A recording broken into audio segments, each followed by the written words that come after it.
면접 볼 때 답변 잘하시는 사람들의 한결같은 공통점들이 있더라고요. 지난주에도 면접을 4번 정도 봤는데 그 같은 질문을 해도 어떤 분들의 답변은 너무 평범해서 지루한데 어떤 분들은 제가 고개를 끄덕거리면서 집중해서 듣게 되더라고요. 뭐 영어 잘하고 자격증 많고 스펙이 좋고 그런 것들 말고 매력적으로 상대방을 설득시키는 그런 분들한테만 있는 그 확실한 공통점. 그건 바로 남들과 확실하게 차별되는 답변 방식에 있습니다. 답변 안에 본인의 경험이 있고 경험을 회사의 관점에서 얘기한다는 것입니다. 즉, 나는 어떤 경험이 있고 이런 경험들은 회사에서 어떤 역할을 할 수 있는지에 대해서 확신을 가질 수 있게 말한다는 것입니다. 그 면접을 볼 때 알아두면 어떤 좋은 노하우들이 있잖아요. 그리고 뭐 대처법, 스킬 이런 것들이 있는데 그럼에도 불구하고 요즘 지원하는 친구들을 보면 그런 작은 것들을 몰라서 너무 먼 길을 돌아가는 친구들이 많아 보이더라고요. 그래서 아예 제가 정리를 해버렸습니다. 관심 있는 분들은 고정 댓글창을 참고해 주시면 좋겠습니다. 어쨌든 뭐 예전이나 지금이나 신기하게도 정말 많은 지원자분들이 똑같이 말하는 게 있는데 제가 이력서나 자기소개서를 봐준 많은 친구들도 비슷하게 말하는 어떤 그런 대답들이 있습니다. 예를 들어서 저는 책임감이 강한 사람입니다. 저는 협업을 중요하게 생각합니다.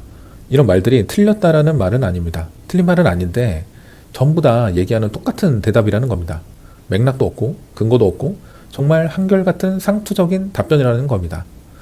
그 면접관은 여러분들의 이야기를 듣는 사람이라기보다는 이 사람을 뽑을 이유를 찾는 사람이거든요. 이 작은 차이를 이해를 하지 못하면 아무리 내가 말을 잘 해도 설득이 되질 않습니다. 그래서 면접에서 떨어지는 많은 사람들의 공통점이 있는데 바로 이거예요. 자기를 설명은 잘하는데 설득은 못한다. 대부분의 지원자는 자기를 설명합니다. 설명은 나 중심이고 설득은 상대 중심이잖아요. 당연히 면접에서는 설명보다 설득이 훨씬 중요하겠죠. 지난번에 면접관들을 설득하기 위한 것 중에서 경험이 중요하다라는 말씀을 드렸습니다. 사람은 추상적인 말보다 구체적인 장면에 설득이 되는데 예를 들어서 저는 책임감이 강합니다 하고 끝나는 것이 아니라 프로젝트 마감 직전에 문제가 생겼고 제가 어떤 역할을 정리를 해서 일정 내에 마무리를 했습니다. 뭐 이런 식으로 얘기를 하면 머릿속에서 장면이 그려지고 지원자가 가지고 있는 스토리로 바뀌면서 자연스럽게 몰입하게 된다는 것입니다. 그 단편적인 말 한마디의 주장이 아니라 내가 가지고 있는 경험을 강점과 장점으로 얘기할 수 있는 근거가 된다는 거예요. 그 심리학이나 커뮤니케이션 연구에서도 사람이 이야기 속 상황을 머릿속에 그리기 시작하면 메시지에 대한 거부감이 줄어들고 감정적으로 공감을 하게 되고 결국 설득 가능성이 높아진다고 얘기하고 있습니다. 그래서 수많은 광고 캠페인을 보잖아요. 그럼 단순 제품에 대한 어떤 설명보다는 그 안에 들어있는 스토리에 고객을 직접 혹은 간접적으로 경험을 시키려고 합니다. 뭐 이를 내러티브 트랜스포테이션, 사람이 이야기 속으로 이동한다, 뭐 이런 현상이라고 설명을 하기도 합니다. 자, 그럼에도 불구하고 조금 부족하다고 생각하시나요? 경험 정도 말했다고 뭐 면접관이 설득되겠어? 뭐 이런 생각? 아니면 와, 나는 말할 만한 경험이 전혀 없는데 도대체 어쩌라는 거지? 뭐 이런 생각 드실 수도 있습니다. 제가 드리고 싶은 말씀은 두 가지가 있는데, 첫 번째, 면접관은 지원자의 대단한 경험을 듣고 싶은 것이 아니라 사소한 경험이라도 그 안에서 어떤 생각을 했고 어떤 대처를 했는지 듣고 싶다라는 겁니다. 그래서 꼭 어떤 거창한 경험 이야기가 아니더라도 대학 생활에서 혹은 알바할 때, 동아리 활동할 때, 그것도 아니면 뭐 개인적인 일이라도 충분히 훌륭한 답변이 될 수 있다라는 겁니다. 그리고 두 번째, 경험이 없어서 고민하는 분들 잘 들어보세요. 저는 제가 생각할 때 경험이 없는 사람은 없다라고 생각합니다. 자, 단지 내 머릿속에 정리가 덜 됐다라는 겁니다. 이런 경험도 괜찮은 건가? 그럼 고민하는 사람들만 있다라고 저는 생각을 해요. 그래서 나의 소중한 경험들에 대해서 다시 한번 쭉 정리를 해보세요. 임팩트가 커서 기억에 또렷이 자리 잡고 있는 이야기도 있을 것이고, 와, 이건 진짜 나밖에 모르는데 하는 아주 사소한 것도 있을 수 있습니다. 둘 다 괜찮아요. 그리고 꼭 내가 직접 겪은 경험이 아니라도 괜찮습니다. 수업 시간에 들었던 거, 책이나 교육을 통해서 배웠던 거, 아니면 내가 어떤 목격한 거, 이런 것들과 같이 간접 경험을 통해서 배운 점을 이야기하는 것도 충분히 의미 있는 답변이 될 수 있습니다. 자, 다시 말씀드리지만 면접관이 보고 싶은 것은 단순히 경험의 크기가 아니라 그 경험에서 무엇을 보고 무엇을 배웠는지에 대한 것이기 때문입니다. 그래, 이 정도면 내가 직접 겪고 배운 것을 얘기할 수 있겠구나라고 잘할 수 있을 것 같은 느낌이 왔어요. 근데 그럼 그걸 어떻게 말하는 게 더 좋을까라는 어떤 질문에 답하기 좀 어렵다면 아직까지 절반짜리 완성된 답변입니다. 왜냐하면 면접관 입장에서는 가장 중요한 질문이 빠져있기 때문입니다. 그래서 우리 회사에 뭐가 좋은데 면접관의 시각에서 봤을 때 지원자의 경험이 또는 경험으로 배운 것이 회사의 어떠한 점에 좋은지에 대한 매력 어필이 있어야 돼요. 정리하자면 나의 경험을 회사의 관점으로 말해야 된다는 것입니다. 이 순간 합격률이 팍팍 올라갑니다. 의심에서 확신으로 가게 되는 단계거든요. 자, 예를 하나 들어볼게요. 저는 팀 프로젝트 경험이 있고 많은 문제를 해결했습니다. 이 과정에서 자연스럽게 문제 해결 능력을 배웠습니다. 단순한 답변이 아니면서도 얼핏 보면 적당히 매끄럽게 잘 말한 것 같잖아요. 하지만 여기에서 이렇게 말한다면 제가 뭐라고 했죠?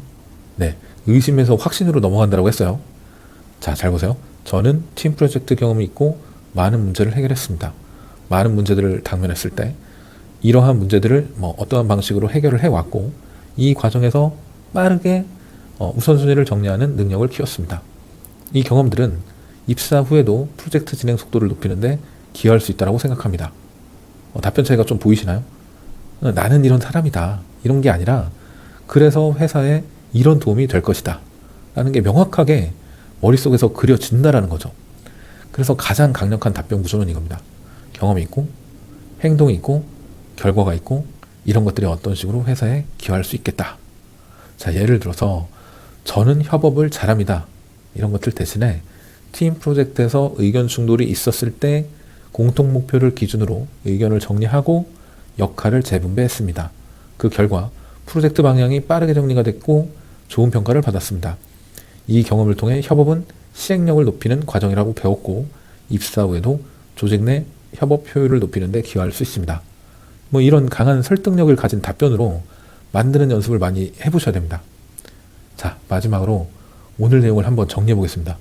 면접에서 중요한 건 내가 얼마나 대단한 사람인지 보여주는 게 아니라 이 사람을 뽑으면 우리에게 어떤 이득이 있는가 이런 것들을 설득하는 것입니다. 그래서 답변은 항상 이렇게 이어져야 돼요. 경험이 있고 그래서 무엇을 했고 어떤 결과를 만들었고 그래서 이 회사에 어떻게 기여할 수 있는지 이 흐름이 만들어지는 순간 설명이 아니라 설득이 된다는 겁니다. 자, 다음 면접을 준비하실 때 이 질문 하나만 꼭 스스로에게 던져보세요. 내 경험이 회사에 어떤 가치를 만드는가? 이 질문 하나가 바뀌면 여러분의 답변은 완전히 달라질 겁니다. 그리고 이 영상을 보면서 이런 생각 드신 분들도 있을 겁니다. 아, 혼자 준비하려니까 너무 막막하다. 이력서 자기소개서 면접까지 혼자 준비하다 보면 내가 잘하고 있는 건지 잘 모르겠고 분명 열심히도 썼고 잘 쓴 것 같기도 한데 내가 지원한 회사들 쪽에서는 연락도 안 오고 정말 내 이력서를 본 게 맞나 싶기도 하고 그렇잖아요. 남들이 어떻게 준비하는지 괜히 더 불안해지기도 합니다. 네, 저도 그 과정을 직접 겪어봤기 때문에 그 답답한 마음이 어떤 건지 너무 잘 알고 있어요. 다만 한 가지 미리 말씀드리고 싶어요. 저는 공무원 시험이나 대기업, 공공기관 이런 취업을 준비해본 경험은 없습니다. 그래서 그 영역에 대해서 제가 하는 말들이 도움이 된다, 그게 맞다, 정답이다 이런 말씀을 드리기는 어려울 수 있습니다.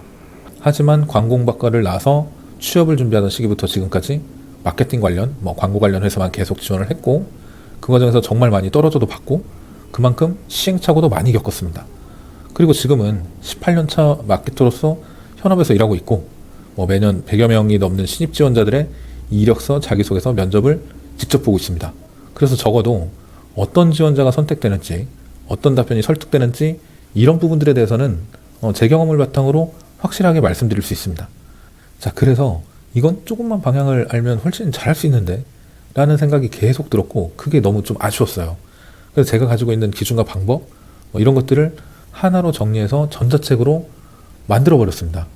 이력서, 자기소개서, 면접까지 제가 실제로 보는 기준과 지원자들이 가장 많이 놓치는 포인트 그리고 어떻게 바꿔야 하는지까지 최대한 현실적으로 그대로 담았습니다.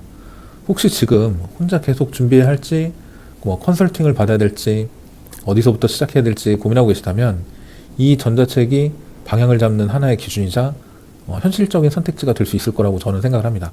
그래서 관심 있는 분들은 고정 댓글에 자세히 정리를 해두었으니까 한번 참고해 보셔도 좋을 것 같습니다. 자, 오늘 준비한 영상은 여기까지고요. 구독과 좋아요는 영상을 만드는 데 큰 힘이 됩니다. 다음에는 더 좋은 주제를 들고 여러분께 찾아오도록 하겠습니다. 감사합니다.